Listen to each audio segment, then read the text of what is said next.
नमस्कार दोस्तों। आज हम पढ़ेंगे हिंदी व्याकरण। हिंदी व्याकरण के अंतर्गत शब्द विचार। दोस्तों, शब्द विचार की परिभाषा पढ़ेंगे। परिभाषा के बाद में शब्द विचार कितने प्रकार के होते हैं और उनको कितने भागों में बांटा गया है, इस बारे में पूरी जानकारी लेंगे। दोस्तों, आप कॉपी और पेन साथ में लेकर बैठे और मैं आपसे अनुरोध करता हूँ कि साथ में लिख लिख कर आप क्लास को देखें, ताकि आप एकदम कंठस्थ हो सके। आपके लिखने से बच्चों याद ना फुल रहता है और लिखने का प्रयास जरूर करें। दोस्तों, शब्द विचार। जब वाक्य में प्रयुक्त होता है शब्द जब वाक्य में प्रयुक्त होता है तब वाक्य के अन्य शब्दों के साथ उसका संबंध स्थापित होता है तथा इस संबंध की अभिव्यक्ति के लिए शब्द कई स्वरूपों में प्रकट होता है। प्रयोग अथवा रूप परिवर्तन की दृष्टि से शब्दों के दो भेद किए गए। कितने भेद किए गए हैं दोस्तों? दो भेद किए गए, विकारी शब्द और अविकारी शब्द।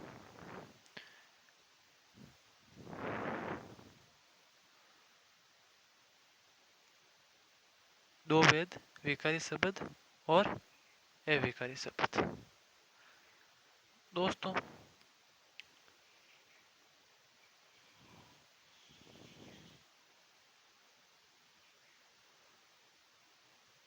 विकारी शब्दों को कितने भागों में बांटा गया है, अविकारी शब्दों को कितने भागों में बांटा गया है? विकारी शब्दों और अविकारियों दोनों को चार चार भागों में बांटा गया है। दोस्तों, विकारी शब्द वह शब्द जिन शब्दों का रूप, लिंग, वचन और कारक के आधार पर बदल जाता है वे विकारी शब्द कहलाते हैं। संज्ञा, सर्वनाम, विशेषण और क्रिया जिन शब्दों का रूप, लिंग, वचन और कारक के आधार पर बदल जाता है वह विकारी शब्द कहलाता है। दोस्तों, और विकारी शब्द संज्ञा, सर्वनाम, विशेषण और क्रिया है। दोस्तों, विकारी शब्द संज्ञा, सर्वनाम, विशेषण और क्रिया है।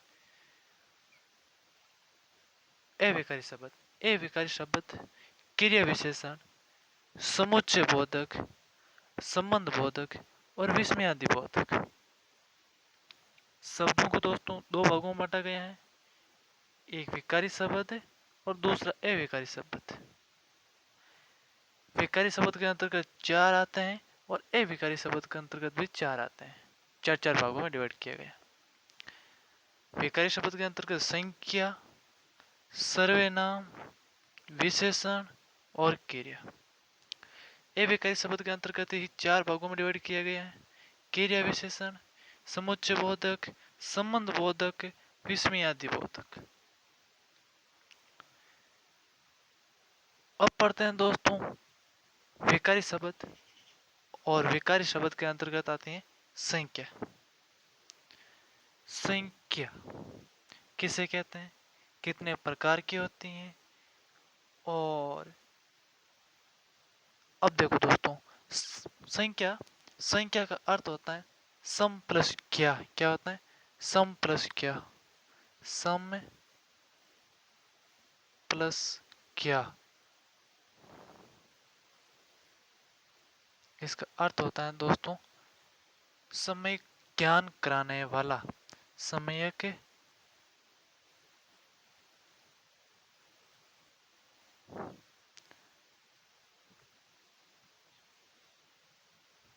ज्ञान कराने वाला। समय ज्ञान कराने वाला। पूछ ले संख्या का अर्थ क्या होता है? सम प्लस क्या से बना है। ज्ञा का अर्थ होता है ज्ञान, और सम यानी समय ज्ञान कराने वाला। दोस्तों,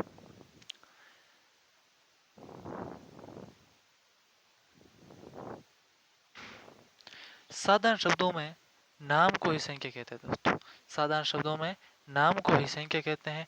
संख्या साधारण शब्दों में नाम को ही संख्या कहते हैं। जैसे राम ने आगरा में ताजमहल की सुंदरता देखी। राम ने, किसने देखी? राम ने। आगरा, ताजमहल, सुंदरता, ये चारों ही शब्द दोस्तों संख्या है। इस वाक्य में हम पाते हैं कि राम एक व्यक्ति है। राम एक व्यक्ति है। राम एक व्यक्ति का नाम है। आगरा एक स्थान का नाम है। ताजमहल एक वस्तु का नाम है। और सुंदरता एक गुण का नाम है। इस प्रकार ये चारों क्रम से व्यक्तिवाचक, स्थान, वस्तु और भाव के नाम हैं। अंत ये चारों संख्या है दोस्तों। यानी कि राम एक व्यक्ति है, ध्यान रखना दोस्तों। ताजमहल एक स्थान है, और ताजमहल एक आगरा एक स्थान है, और ताजमहल एक वस्तु दोस्तों, सॉरी, ताजमहल एक वस्तु है, आगरा एक स्थान है, और सुंदरता इसका भाव है दोस्तों। इस प्रकार ये चारों ही संख्या हैं दोस्तों। अब संख्या की डेफिनेशन क्या है, परिभाषा? किसी किसी प्राणी, स्थान, वस्तु तथा भाव के नाम का बोध कराने वाले शब्द संख्या कहलाते हैं। किसी प्राणी, स्थान, वस्तु तथा भाव के नाम का बोध कराने वाले शब्द संख्या कहलाते हैं दोस्तों। संख्या कितने प्रकार की होती है? संख्या दोस्तों मुख्य रूप से 3 प्रकार की होती है। जातिवाचक संख्या, व्यक्तिवाचक संख्या, जातिवाचक संख्या और भाववाचक संख्या दोस्तों। व्यक्तिवाचक संख्या, जातिवाचक संख्या और भाववाचक संख्या। दोस्तों जातिवाचक संख्या को 2 भागों में बांटा गया, और भी 2 भागों में डिवाइड किया गया है। एक तो समूहवाचक है, एक तो समूहवाचक है, और एक द्रव्यवाचक। 2 भागों में डिवाइड किया गया दोस्तों। आगे पढ़ते हैं।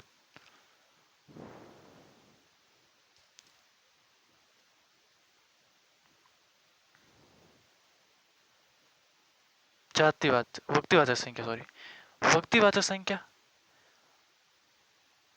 व्यक्तिवाचक संख्या दोस्तों। और व्यक्तिवाचक संख्या किसे कहते हैं? व्यक्तिवाचक संख्या में कौन कौन से शब्द सम्मिलित होते हैं उनके बारे में दोस्तों साथ में लिखना जरूरी है। लिखने से बहुत फर्क पड़ता है दोस्तों, ध्यान कर लेना।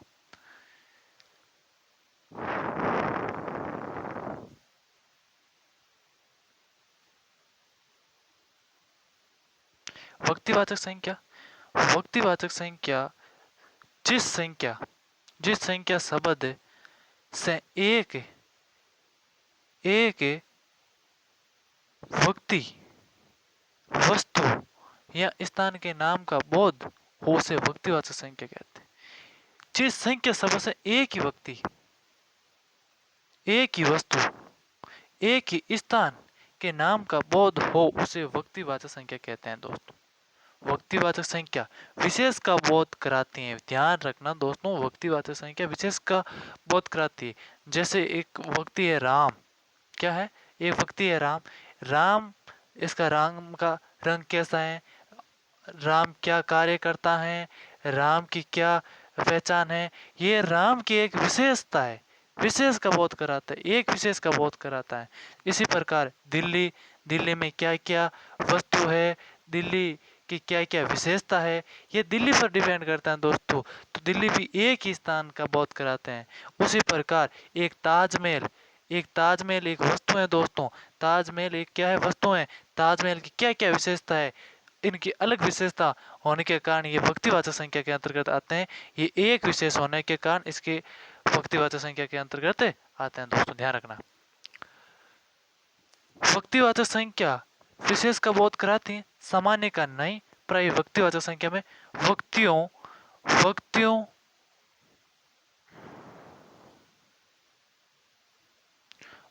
देशों, शहरों, नदियों, पर्वतों, त्योहारों, वस्तुओं, दिशाओं, पुस्तकों, समाचार पत्रों, दिनों, महीनों आदि के नाम आते हैं दोस्तों।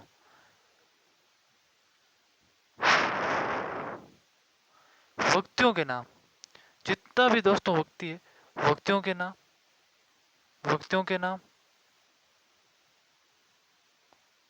देशों के नाम, शहरों के नाम,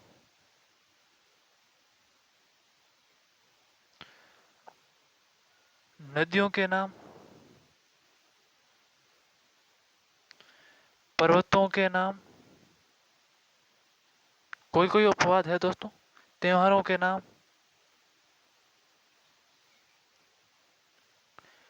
पुस्तकों के नाम, पुस्तकों के नाम, दिशाओं के नाम, दिशाओं के नाम, समाचार पत्रों के नाम,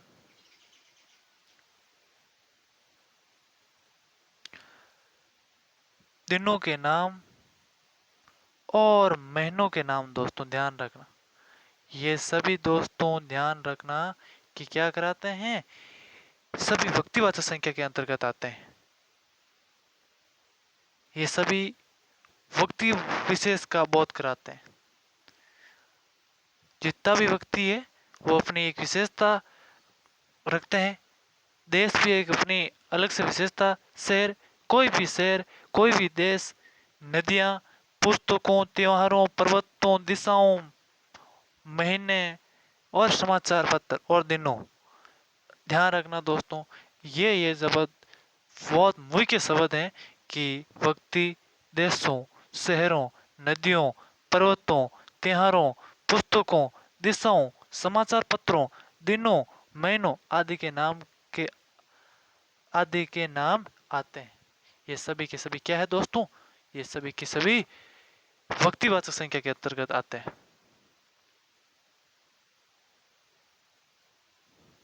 सभी के सभी व्यक्तिवाचक संख्या के अंतर्गत आते हैं दोस्तों, ध्यान रखना। अब दोस्तों व्यक्तिवाचक संख्या के अंतर्गत देखो, आपने पढ़ लिया कि महीनों के नाम आते हैं, जैसे जनवरी, फरवरी, मार्च, अप्रैल, मई, सब जनवरी से लगा दिसंबर तक, ये सब सब दिनों के नाम, सोमवार से लगा के रविवार तक, समाचार पत्रों के नाम, दिशाओं के नाम, पुस्तकों के नाम, ये सभी किसके अंतर्गत आते हैं, व्यक्तिवाचक संख्या के अंतर्गत आते हैं दोस्तों, ध्यान रखना। अगले पेज की ओर मूव करते हैं दोस्तों, और अब है जातिवाचक संख्या। जातिवाचक संख्या किसे कहते हैं, कितने भागों में जातिवाचक को डिवाइड किया गया है, पढ़ते हैं दोस्तों। जातिवाचक संख्या, जातिवाचक संख्या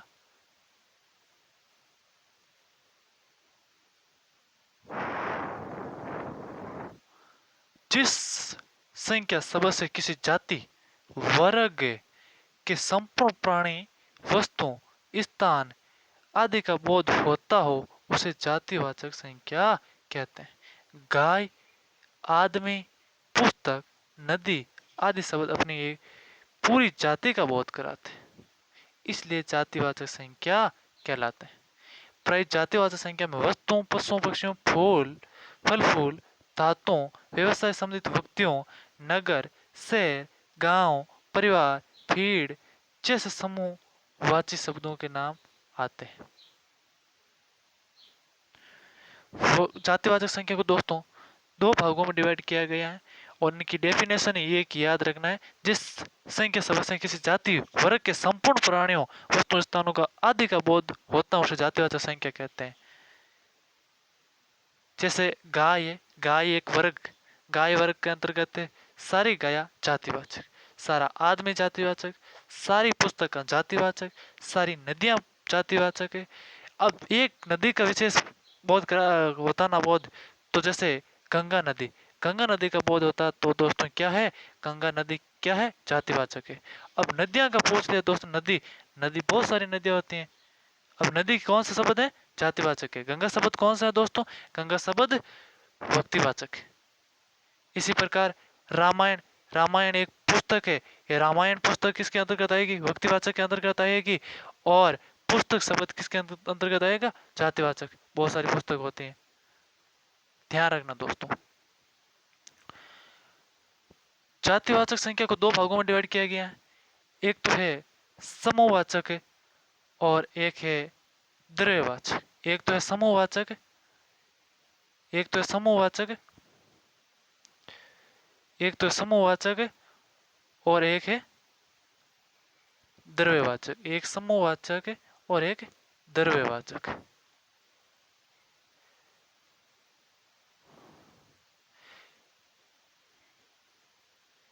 जातिवाचक संख्या को दो भागों में डिवाइड किया गया है, समूहवाचक द्रव्य और द्रव्यवाचक। समूहवाचक और द्रव्यवाचक।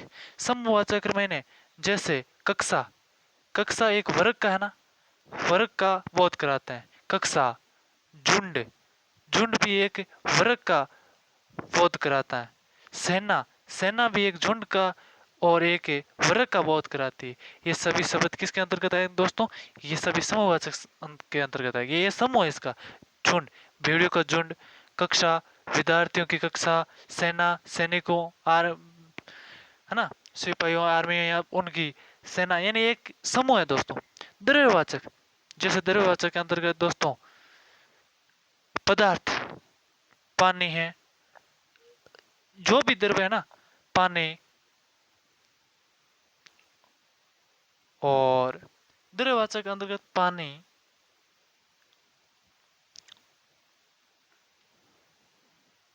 पानी और लकड़ी और स्टील, लोहा, स्टील, लोहा, ऊन,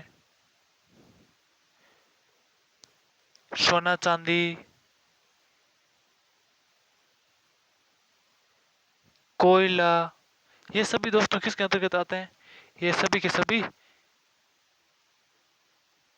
सभी के सभी किसके अंतर्गत आते हैं दोस्तों? सभी के सभी जातिवाचक के, द्रव्यवाचक के अंतर्गत आते हैं दोस्तों।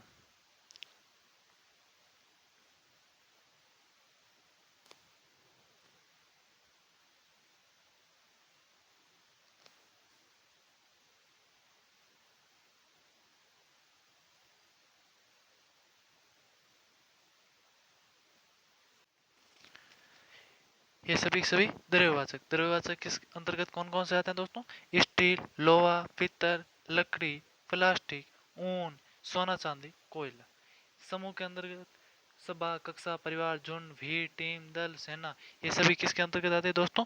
ये सभी के सभी समूहवाचक। समूहवाचक और द्रव्यवाचक मैंने समझा दी दोस्तों।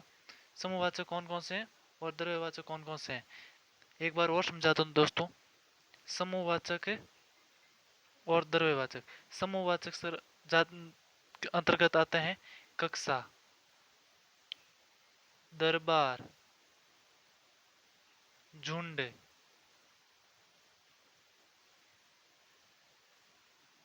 कक्षा, दरबार, झुंड, ये सभी दोस्तों किसके अंतर्गत आते हैं? समूहवाचक के अंतर्गत आते हैं। इसी प्रकार द्रव्यवाचक के अंतर्गत दोस्तों स्टील है, स्टील, लोहा, स्टील, लोहा, लकड़ी, पीतल, ये आदि शब्द किसके अंतर्गत आते हैं दोस्तों? ये सभी जातिवाचक के, द्रव्यवाचक के भाग के अंतर्गत आते हैं दोस्तों। भाववाचक संख्या, जिस संख्या शब्द से प्राणी, जिस संख्या शब्द से प्राणी, प्राणियों या वस्तुओं के गुण, धर्म, दशा, कार्य, मनोभाव आदि का बोध, उसे भाववाचक संख्या कहते हैं दोस्तों। भाववाचक संख्या दोस्तों, भाववाचक संख्या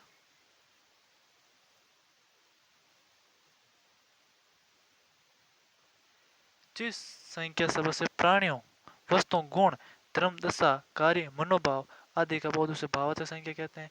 गुण दोष, गुण दोष जैसे गुण है चौड़ाई, लंबाई, सुंदरता, क्रूरता, चतुरता, ये सभी क्या है दोस्तों? गुण दोष है। गुण दोष, अवस्था, अवस्था किस अवस्था में है? ये सभी दोस्तों किसके अंतर्गत आते हैं? अवस्था। और व्यापार, अमूर्त भाव तथा क्रिया भाववाचक संख्या के अंतर्गत आते हैं। भाववाचक संख्या की रचना मुख्य 5 प्रकार के शब्दों से होते हैं दोस्तों। कितने प्रकार के होते हैं? 5। जातिवाचक से, सर्वनाम से, विशेषण से, क्रिया से और अव्यय से। दोस्तों ध्यान रखना, जातिवाचक, सर्वनाम, विशेषण, क्रिया और अव्यय। जातिवाचक संख्या से जो भाववाचक संख्या बनती है दोस्तों, इनके बारे में पढ़ते हैं। जातिवाचक शिशु शब्द, शिशु शब्द, शिशु शब्द से भाववाचक शिशु से शैशव और शिशुता बनता है दोस्तों। ये भाववाचक है। शिशु जातिवाचक संख्या दोस्तों। शिशु क्या है? जातिवाचक दोस्तों। शिशु बहुत सारे होते हैं, है ना। अब शैशव और शिशुता आए दोस्तों तो भाववाचक है। विद्वान, विद्वान, विद्वान दोस्तों एक जातिवाचक शब्द है। विद्वान एक जातिवाचक शब्द है, पर विद्वत्ता ये क्या है? भाववाचक। मित्र शब्द, मित्र एक जातिवाचक शब्द है। मित्र, बहुत सारे मित्र, ध्यान रखना। मित्र और मित्रता का, मित्र का शब्द है मित्रता, भाववाचक। मित्रता भाववाचक दोस्तों जिसको हम महसूस कर सकते हैं, जिसको छू नहीं सकते हैं। अब मित्र जैसे रा, श्याम के, श्याम के राकेश मित्र हैं। राम के राकेश मित्र है। श्याम के राकेश मित्र है, सॉरी, श्याम के राकेश मित्र है। श्याम व्यक्तिवाचक, राकेश भी व्यक्तिवाचक, मित्र, मित्र है जातिवाचक। अब राम ने, श्याम और राकेश ये दोनों व्यक्तिवाचक है। मित्र शब्द क्या है? जातिवाचक है। इसका ही भाववाचक क्या होता है दोस्तों? मित्रता, जो कि सीईटी एग्जाम में पूछा गया है दोस्तों। पशु से पशुता, पशु से पशुता। पुरुष, पुरुष से पुरुष से पुरुषत्व, पुरुष से पुरुषत्व। सती से सतीत्व। लड़का, लड़का से लड़कपन। गुरु से गुरुत्व, गुरु से गौरव, सॉरी, लड़का से लड़कपन और गुरु से गौरव, गुरु से गौरव।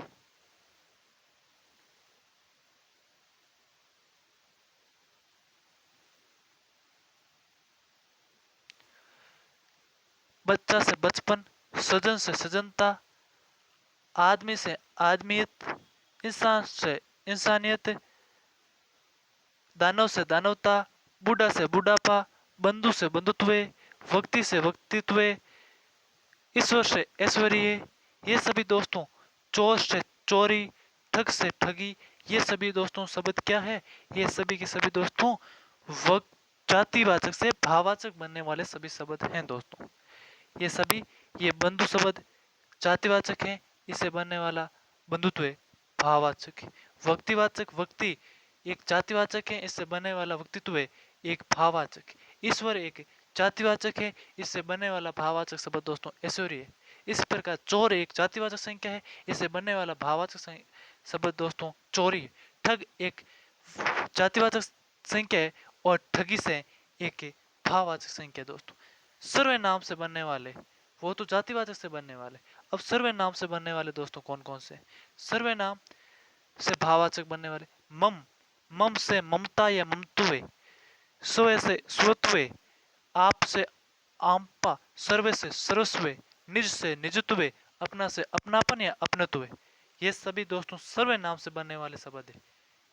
सर्वनाम से बनने वाले भाववाचक शब्द है दोस्तों। विशेषण से बनने वाले भाववाचक शब्द दोस्तों, विशेषण, विशेषण से बनने वाले भाववाचक शब्द, कठोर एक विशेषण, कठोर से कठोरता, विधवा से वेदव्य, चालाक से चालाकी, शिष्ट से शिष्टता, ऊंचा से ऊंचाई, नम्र से नम्रता, बुरा से बुराई, मोटा से मोटापा, स्वस्थ से स्वास्थ्य, मीठा से मिठास, सरल से सरलता, सूर से शौर्यता या शौर्य, चतुर से चतुराई, सहायक से सहायता, आलसी से आलस्य, गर्म से गर्मी, निपुण से निपुणता, बहुत से बहुतायत, मूर्ख से मूर्खता, वीर से वीरता, न्यून से न्यूनता, आवश्यक से आवश्यकता, हरा से हरियाली, पति से पतन, छोटा से छोटपन, दुष्ट से दुष्टता, काला से कालेमा या कालापन, निर्बल से निर्बलता।